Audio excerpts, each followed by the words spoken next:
जी, अस्सलाम वालेकुम। नाज़रीन, आज के दिन मैंने जिस तरह पहले आपसे वादा किया था, इलेक्शन के दिन से पहले और इलेक्शन वाले दिन रिगिंग के लिए क्या-क्या टेक्निक्स अपनाई जानी है, इस पे मैं आपके साथ चंद मालूमात शेयर करूँगा। अपने माज़ी के तजर्बात को मद्देनज़र रखते हुए और इस वक़्त जो मेरी मौजूदा सूरत-ए-हाल में चंद मुतल्लिका लोगों से गुफ्तगू हुई। ये मैं 2 हिस्सों में करूँगा। पहले हिस्से में इलेक्शन से पहले के दिन इलेक्शन से 2 दिन पहले क्या-क्या चीज़ें होंगी, उस हवाले से क्या मालूमात हैं। इलेक्शन वाले दिन के हवाले से सिर्फ 2 पहलुओं को डिस्कस करूँगा और जो अगली प्रोग्राम होगा, इसी सिलसिले का जो अगला व्लॉग होगा, जो यकीनन मैं कल आपके साथ शेयर करूँगा, उसमें तफ़सील के साथ स्टेप बाय स्टेप जो प्रोसेस होता है, जो बहुत से लोगों को पहले से मालूम है, उसको मैं रिपीट करूँगा और प्रोसेस को बताते हुए मैं आपसे शेयर करूँगा वो मालूमात कि जिनको इस्तेमाल करके, वो टिप्स जिनको इस्तेमाल करके एस्टेब्लिशमेंट पाकिस्तान की ताकतवर इंटेलिजेंस एजेंसी आईएसआई इलेक्शन के प्रोसेस को मैनूवर करती है या रिग करती है। इससे पहले कि मैं आगे चलूं, आपके सामने ये अपडेट जरूर मैं रखूं कि पाकिस्तान की हुकूमत ने 31 जनवरी को फैक्ट फोकस को बंद कर दिया, एक सहाफती अदारा उसको बंद कर दिया। और जिस तरह पहले से हम पिछले 3 सालों से मुख्तलिफ मुश्किलात का शिकार रहे, हरासमेंट का शिकार रहे, धमकियों का शिकार रहे, हमारे जो कारकुन सहाफी मैदान में ग्राउंड पे काम कर रहे हैं, उनकी फैमिलीज को हरासा तक किया जाता रहा। और जिस तरह पहले भी कभी किसी मीडिया ने आवाज नहीं उठाई, किसी भी सहाफती इदारे ने आवाज नहीं उठाई, इस मरतबा भी साफ जाहिर है कि वही माहौल है, वही फजा है। और मैं बिल्कुल किसी लगी लिपटी के बगैर ये जरूर कहूंगा कि यकीनी तौर पे किसी आवाज की जरूरत भी नहीं है। जब मैं उन लोगों के काम से मुतमिन ही नहीं हूं, जब मैं दावा करता हूं कि ये मीडिया के अदारे बददियानती पर मबनी काम करते हैं, तो मुझे उनसे कोई तवक्को रखनी भी नहीं चाहिए। या मीडिया के से रिलेटेड जो ऑर्गेनाइजेशन है, जब मैं ये कहता हूं कि ये बददियानत लोगों पे मुश्तमिल है, मफाद प्रस्त लोगों पे मुश्तमिल है, तो यकीनी तौर पे मुझे पाकिस्तान में काम करने वाली इन ऑर्गेनाइजेशन या तंजीमों से भी कोई उम्मीद नहीं रखनी चाहिए। फैक्ट फोकस ने एक ऐलान किया था कि वो एक तहकीकात जारी करने जा रहा है। हमारे साथ ना सिर्फ वेबसाइट के ऊपर इस तरह से अटैक किया गया कि वेबसाइट के सर्वर को बीसियों की, बहुत हजारों की तादाद में ईमेल्स और कोई स्पैम मैसेजेस जाना शुरू हो गए, जिसकी वजह से आईपी एड्रेस को ब्लॉक होने का एक खदशा होता है। हमें उसको डाउन करना पड़ा और बैकअप ना होने की वजह से नए सिरे से एक सिलसिला, एक काविश जो है, वो कोशिश जारी है, जिसमें शायद कुछ दिन लग जाएं। लेकिन ये वो मसाइल या ये वो हालात हैं जिनसे सच के लिए काम करने वाले मीडिया के किसी भी इदारे को पाकिस्तान जैसे मुल्क में गुजरना पड़ता है। ऑलरेडी फैक्ट फोकस ने ये अपील की, हमेशा की तरह जब भी हम इन्वेस्टिगेशन जारी कर रहे होते हैं, ये लाजमी बताते हैं कि हमारे कोई रिसोर्सेज नहीं है, हम किसी बैनुल अक़वामी एनजीओ या किसी हुकूमत से फंडिंग नहीं लेते। और जब भी हमने अपनी कोई इन्वेस्टिगेशन जारी करनी हो, तो हम अपने पढ़ने वालों को, वो लोग जो हमारे काम को पसंद करते हैं, उनको हमेशा कहते हैं कि आप लाजमी तौर पे सब्सक्राइब करें, कंट्रीब्यूट करें। गो फंड मी का पेज है, gofundme.com/factfocus। गूगल पे जाके भी आप सिंपल लिख सकते हैं फैक्ट फोकस गो फंड मी, तो वो आपके सामने लिंक आ जाएगा। तो उसके ऊपर आप कंट्रीब्यूट लाजमी करें, ताकि हमें अपने जो रिसोर्सेज हैं उनको बेहतर करने में मदद मिले और हम जल्द अज जल्द आपके सामने वापस आ सके। पाकिस्तानी हुकूमत का ये इकदाम यकीनी तौर पे एक गैर कानूनी और गैर आईनी इकदाम है। फैक्ट फोकस ने पिछले 3 सालों में बेहतरीन तहकीकाती खबरें जो हैं वो जारी की। हम नहीं कह रहे, दुनिया भर के बेहतरीन सहाफी, बेहतरीन इदारों ने इस बात का एतराफ किया। सिर्फ ये नहीं कि जनरल आसिम सलीम बाजवा या पाकिस्तान तहरीक इंसाफ के साबिक सरबराह इमरान खान या पाकिस्तान मुस्लिम लीग नून के सियासतदानों या पाकिस्तान के ताकतवर दूसरे सियासतदानों, बल्कि साबिक आर्मी चीफ जनरल कमर जवेद बाजवा के बारे में जब वो आर्मी चीफ से उनके असासों के बारे में खबर की, उसके बाद भी ये सिलसिला जारी रहा। और अब 1 साल पहले जनरल कमर जवेद बाजवा के हवाले से होने वाली खबर को बुनियाद बनाते हुए ये कहा गया है कि वो हेरसे के ऊपर मबनी ये खबर थी, सुनी सुनाई बातों पर मबनी ये खबर थी। तो उसकी बुनियाद के ऊपर फैक्ट फोकस जैसे अदारे को बंद कर दिया गया। पाकिस्तान में मीडिया खामोश है, खुदा करे ये इसी तरह खामोश ही रहे। हम वापस आएंगे और भरपूर तरीके से आएंगे। नाज़रीन, आज के प्रोग्राम के मौजू की तरफ आता हूं। सबसे पहली बात, इलेक्शन के दिन से पहले ये चीज की जाती है कि जिस तरह इलेक्शन कमीशन हमेशा से सिक्योरिटी के नाम पे, सिक्योरिटी के अदारों जिसमें साफदार है फौज शामिल है, लास्ट टाइम तो हमारे भाई मोहतरम जनरल आसिफ गफूर साहब आईएसपीआर में बैठे थे और वो बड़े मेहनती और बड़े साफ ज़ाहिर है कि कारीगर आदमी थे, तो वो पूरी सरगर्मियां दिखाते थे कि पाक फौज इलेक्शन की तैयारी कैसे कर रही है, किस तरह कंप्यूटरों में लाइनों में फौजी अफसरान बैठे हुए हैं और वो पूरे प्रोसेस को समझ रहे हैं, और किस तरीके से वो इलेक्शन वाले दिन काम करेंगे। इस मरतबा मैं मुसलसल कवरेज देख भी रहा हूं, मेरी टीम के लोग भी देख रहे हैं, उस तरह से दिखाई तो नहीं जा रही। आसिफ गफूर साहब मौजूद नहीं है उस जगह पे, वो इस्लामाबाद में एक यूनिवर्सिटी के अंदर बैठे हुए हैं और अपनी रिटायरमेंट का इंतजार कर रहे हैं। लेकिन फौज मेहनत पहले से ज्यादा कर रही है, और बहुत ही ज्यादा परेशानी है, फ्रस्ट्रेशन है। वजह उसकी यही है कि माजी में जब 2018 में फौज एक पार्टी को पीछे हटाने और एक पार्टी को आगे लाने की कोशिश कर रही थी, तो जिन पार्टी को पीछे हटाना चाह रही थी वो पार्टी चूंकि हुकूमत से उसी वक्त गई थी, तो उनकी उस तरह से मकबूलियत नहीं थी। इस वक्त जो पाकिस्तान तहरीक इंसाफ है, पाकिस्तान तहरीक इंसाफ के हवाले से भी मैं आपको बता दूं, बाद लोग साफ ज़ाहिर है कि लाइनें लगा देते हैं सहाफियों के ऊपर भी। 2022 के शुरू में मेरा ये ख्याल था कि अगर इलेक्शन हुए उस वक्त या मुकर्ररा वक्त पे, तो पाकिस्तान मुस्लिम लीग नवाज आसानी से इलेक्शन जीत जाएगी, और पीटीआई की हुकूमत उस वक्त मेरे ख्याल के मुताबिक, मेरे तज्जिए और तजर्बे के मुताबिक इतनी मकबूल नहीं थी।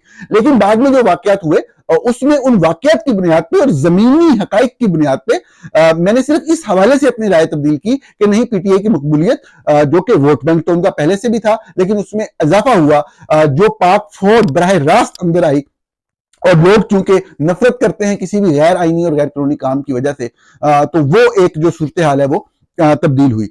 तो नाज़रीन, मैं आपको अर्ज कर रहा हूं कि इलेक्शन के हवाले से, इलेक्शन से पहले जो इलेक्शन कमीशन है वो फौज के इदारे को दावत देता है, तो फौज के लिए इस वक्त जो है वो बहुत मुश्किल है पीटीआई की मकबूलियत की वजह से उस पूरे प्रोसेस को मैन्यूवर करना और वो करना, लेकिन साफ करना तो है ही है।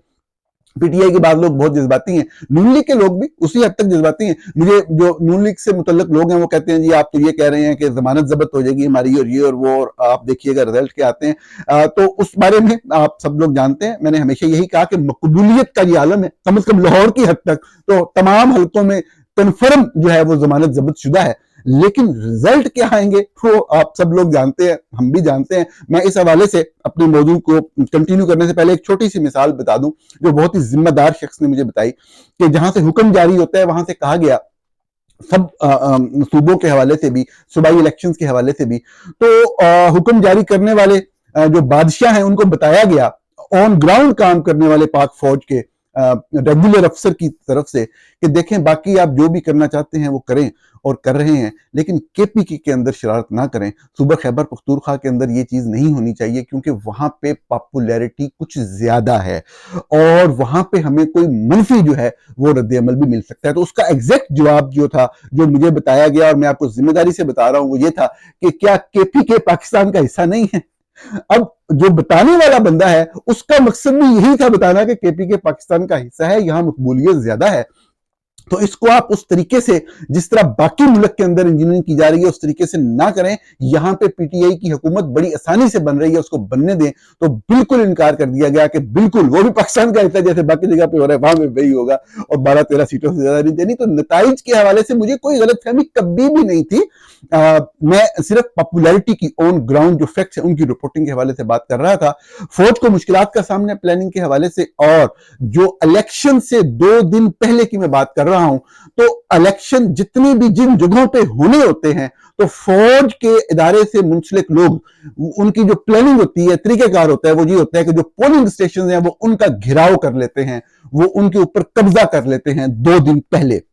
वहां पे जाके वो अपनी प्लानिंग को फाइनलाइज करते हैं कि इलेक्शन के दिन हमने क्या करना है। तो इसमें क्या किया जा सकता है? मेरी हमेशा से आदत रही, मैं किसी भी मौजू पे कोई भी नुक्ता नजर रखता हूं, मैं कभी भी किसी गैर कानूनी कमल को या गैर कानूनी काम को करने के लिए इनकरेज नहीं करता। ये एक गलत बात होती है। हमारी सारी स्ट्रगल ही डेमोक्रेसी पर मबनी होती है, जमहूरियत पर मबनी होती है। जो भी लोग पॉलिटिकली ये स्ट्रगल कर रहे होते हैं, और एक सहाफी का काम आइन और कानून के ऊपर अमल दरामद होता देखना है, जहां पे भी वायलेशन हो उसको रिपोर्ट करना है। So I will be the last person कि किसी को गैर कानूनी काम करने का मैं मशवरा दूं या कहूं। लेकिन क्योंकि इलेक्शन से 2 दिन पहले जो है वो सिक्योरिटी फोर्सेस ने तमाम पोलिंग स्टेशन, मुल्क भर के, पाकिस्तान के तमाम शहरों के तमाम पोलिंग स्टेशन के ऊपर जो है वो अपना डेरा जमाना है और डेरा जमाने के बाद प्लान करना है कि इलेक्शन के दिन क्या क्या चीजें होनी है। तो इसमें जो आम आवाम है, आम लोग हैं, वो कानून के दायरे के अंदर रहते हुए ये रोल प्ले कर सकते हैं कि किसी शख्स को ये इजाजत नहीं है, जो भी एक पोलिंग स्टेशन है, अगर वो स्कूल है, कोई सरकारी दफ्तर है, तो उस स्कूल या उस सरकारी दफ्तर से मुतल्लिक जो लोग हैं, जो वहां पे ड्यूटी पे हैं, दफ्तर टाइम के अंदर वो जा सकते हैं और आ सकते हैं। कोई भी गैर मुतल्लिका शख्स किसी दूसरे इदारे का किसी भी पोलिंग स्टेशन के अंदर पोलिंग डे के वाले दिन भी इंटर नहीं हो सकता, उससे पहले तो बिल्कुल ही इंटर नहीं हो सकता। तो लोग क्या कर सकते हैं, दो चीजें कर सकते हैं। एक तो ऐसे लोग जो सिक्योरिटी फोर्सेस के हों, जो पोलिंग स्टेशन के अंदर दाखिल हो रहे हों या दाखिल होने की कोशिश करें, तो उनको रोका जाए। रोका जाने से मुराद बिल्कुल यही है, कानूनी तरीके से लोग जमा हो, उनके आगे बंद बांधे, साफ निकलना पड़ेगा, रोकना पड़ेगा, नहीं तो ये लोग बढ़ते चले जा रहे हैं। इनको रोके, इनको मना करें, इन्हें कहें आप आइन और कानून के दायरे के अंदर रहें। वीडियोस बनाई जाए, एविडेंस को सेव किया जाए, वो शेयर किया जाए पब्लिक प्लेटफॉर्म्स के ऊपर, ताकि लोगों पे प्रेशर आए और ये पीछे हटें। किसी भी सूरत में फौज के या सिक्योरिटी के अदारों के मुतल्लिक लोगों को पोलिंग स्टेशन के करीब भी नहीं जाना चाहिए, अंदर दाखिल होना तो दूर की बात है। ये वो पहला मरला है, ये वो पहला स्टेप है जो किया जा सकता है इलेक्शन की ट्रांसपेरेंसी को यकीनी बनाने के लिए या उस हवाले से कोशिश करने के लिए। लेकिन ये करते हुए यकीनी तौर पे कानून के दायरे के अंदर रहना बहुत जरूरी है। एहतजाज किया जा सकता है, एहतजाज जमहूरी तरीका है, एक कानूनी तरीका है। नाज़रीन, आगे चलते हैं। इलेक्शन के दिन का सबसे जो बड़ा इशू होता है, उस हवाले से मैंने सिर्फ 2 और पॉइंट आपके सामने रख दिए, 3 पॉइंट टोटल रखने थे। ये पहला पॉइंट इलेक्शन से के दिन से पहले का था, वो मैंने आपके सामने रख दिया। आज के 2 मजीद पॉइंट हैं और जो कल का प्रोग्राम होगा उसमें तमाम जो स्टेप्स, जो प्रोसेसेस होते हैं पोलिंग डे के ऊपर, वो आपके सामने रिपीट करूंगा मादी के तजर्बात की रोशनी में कि आईएसआई पहले क्या करती थी। आज के दिन के जो बाकी 2 पॉइंट्स हैं, उसमें अगला पॉइंट पोलिंग डे के हवाले से एक चीज हमेशा से की जाती है कि जो भी लोग आजाद शहरी वोट डालने जाते हैं, अब वहां पे वो रिगिंग का कोई काम होते हुए देखते हैं, कोई 2 नंबरी होते हुए देखते हैं कि सरकारी लोग जो हैं, जो गवर्नमेंट के लोग जो हैं, जो कि ताकतवर किंग की पार्टी को सपोर्ट करने के लिए कुछ कर रहे हैं, तो वो उसको अपने मोबाइल के कैमरे में सेव कर लेते हैं, महफूज कर लेते हैं। इसलिए जो पाकिस्तान की एस्टेब्लिशमेंट है, वो जो पहला काम करती है, वो अदलिया से पहले से बात तय करके रखती है कि हम इलेक्शन कमीशन के जरिए ये नोटिफिकेशन जारी करवाएंगे जस्ट पहले इलेक्शन से कि मोबाइल फोन ले जाने पर पाबंदी है और आपने इसके खिलाफ हुक्म नहीं देना। नंबर 1 ये तरीकाकार इस्तेमाल होता है। अच्छा, इसके बाद जो अगला मरला होता है वो ये होता है कि जो मुनाफिक लोग हैं, जिनकी पूरी जिंदगी मुनाफिकत की बुनियाद पे गुजरी होती है, जो रिस्क जो कमाते हैं मुनाफिकत की बुनियाद पे कमाते हैं और अपने बच्चों को मुनाफिकत के बुनियाद पे बनाया हुआ रिस्क खिलाते हैं, वो एक दलील लेके आते हैं और वो दलील ये होती है कि हमारा आइन ये कहता है कि जो वोट है वो सिक्रेसी उसकी जो है वो इंश्योर की जानी चाहिए, वोट सीक्रेट होता है। तो जब लोगों को हम ये इजाजत दे देंगे कि वो कैमरा लेके पोलिंग स्टेशन के अंदर जाएं, तो वो बाद का तस्वीर बना लेते हैं और उससे सिक्रेसी मुतासर होती है। मैं आपको बताऊं नाज़रीन, किसी भी शहरी की, किसी भी इंसान की इससे बड़ी तौहीन नहीं हो सकती कि उसके ऊपर ये इल्जाम लगाया जाए। पूरी दुनिया के अंदर सिक्रेसी का ये वाला जो अमल है ये होता है और किसी भी जगह के ऊपर जो भी तहजीब याफ्ता माशरा है, इस तरह की कोई पाबंदी नहीं लगाई जाती, सिवाय जहां पे चोरी करना मकसूद हो। हमारे यहाँ अदलिया के अंदर जिस तरह के लोग बैठे हुए हैं आप जानते हैं और सारे मामला आपको पता तय हैं। तो आप ये देखिएगा कि सबसे बड़े जो प्रॉब्लम होगा, अगर लोगों को, शहरियों को अगर अपना मोबाइल फोन आगे लेके जाने की इजाजत है, वोटर्स की बात मैं कर रहा हूं, वोटर्स को, तो अगर वो अपना जाएंगे, वोट डालेंगे, बाहर आ जाएंगे। अगर वो कहीं पे कोई गैर कानूनी काम करते हुए नजर आएंगे तो वहां स्टाफ मौजूद है, वो उनको रोक सकता है, वो उस चीज के सामने मंजर आम पे आ सकता है। लेकिन आप किस तरीके से रोक सकते हैं किसी को मोबाइल फोन अंदर लेके जाने से? उसका हक बनता है। जो भी काम हो रहा है, कोई वहां पे चोरी हो रही है जिसको आपने छुपाना है, कौन सा गलत काम आप कर रहे होंगे जो छुपेगा या कोई ऐसी चीज होगी? क्यों नहीं बन सकती? पब्लिक मकाम है, जहां पोलिंग स्टेशन होता है वो एक पब्लिक स्पॉट होती है। पब्लिक स्पॉट के ऊपर क्यों नहीं कोई बंदा तस्वीर बना सकता? क्यों कोई बंदा जो है वो उसकी रिकॉर्डिंग नहीं कर सकता? और अगर वो चाहे तो जरूरी नहीं आपको रिकॉर्डिंग कर रहा होगा। तो मोबाइल फोन का रोके जाना, तो अब इसमें आम लोग क्या कर सकते हैं, पाकिस्तानी शहरी क्या कर सकते हैं कि जैसे ही इलेक्शन कमीशन साहब है, सुल्तान जो राजा साहब हैं वो ऑन बोर्ड है, आपको पता है, और जिस तरह अदलिया के लोग हैं सब लोग ऑन बोर्ड हैं, तो जब ये हरकत करें तो इसके खिलाफ बड़े पैमाने पर एहतजाज किया जाए, इसको रोका जाए, शायद अवामी दबाव से ये चीज मुस्तरद हो जाए। लेकिन पाकिस्तानी मीडिया के अंदर सहाफी ऐसे बैठे हुए जो तैयार हैं कि इस चीज में, इस पाबंदी के हक में वो दलीलें भी देंगे, बड़ी बड़ी गहरी और बड़ी मतलब है कि तराशी हुई दलीलें जो आपके सामने आने वाली हैं। तो ये बुनियादी चीज है इलेक्शन वाले दिन के हवाले से कि आप किसी भी तरीके से इस चीज को इंश्योर बनाएं कि ये पाबंदी अगर लगे तो वो रिवर्स हो जाए, और अगर ना लगे रिवर्स हो तो मुल्क गिर एहतजाज हो, ताकि दुनिया देखे, बैनुल अक़वामी मीडिया देखे कि किस तरीके से दबाया जा रहा है और चोरी के एक प्रोसेस को जो है वो कंटिन्यू। नाज़रीन, आखिरी तीसरे पॉइंट की तरफ चलते हैं। पुलिस के हवाले से बड़ी अहम और बड़ी दिलचस्प सूरत हाल है। बुनियादी तौर पर मामला ये थे कि जो गिरफ्तारियों का सिलसिला जारी है उस जमात के लोगों का जो कि बादशाह की नहीं है, जो बादशाह के खिलाफ है, उसके हवाले से अब ये सिलसिला तो जारी रहना है आखिर तक, जब तक इलेक्शन के रिजल्ट अनाउंस नहीं हो जाते। लेकिन प्रॉब्लम ये है कि जिस दिन इलेक्शन हो रहा होगा उस दिन अगर पुलिस गिरफ्तारियां कर रही होगी पीटीआई के लोगों को, तो ड्यूटी कौन देगा? ड्यूटी के लिए भी जरूरत है ना। उस दिन फौज अपनी जगह ड्यूटी कर रही होगी, पुलिस की अपनी जगह पर ड्यूटी की जरूरत है। तो ये तो मुमकिन नहीं होगा कि वो गिरफ्तारियां करे, लोगों के घरों में जाए, वहां से गिरफ्तार करे, गिरफ्तार करके थाने लेके आए। तो जो हमारे फिलोसफर हैं फौज के अंदर बैठे हुए, ये मुसलसल सोच रहे थे कि उस दिन हमने अपनी मुखालिफ जमात, किंग की जो मुखालिफ जमात है, उसको कैसे कंटेन रखना है।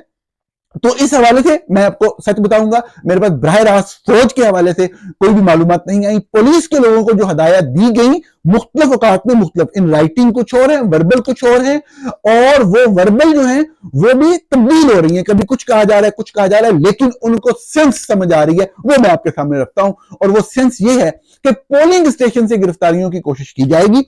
अब आप सोच रहे होंगे कि घर नहीं गए, पोलिंग स्टेशन से गिरफ्तारी की, तो गिरफ्तारी तो की ना, तो पुलिस की फोर्स तो इस्तेमाल हो गई, तो फिर वो बाकी ड्यूटी कैसे करेंगे? तो उन्हें कहा गया है कि आपने गिरफ्तारी करनी है और थोड़ा सा आगे जाके छोड़ देना है।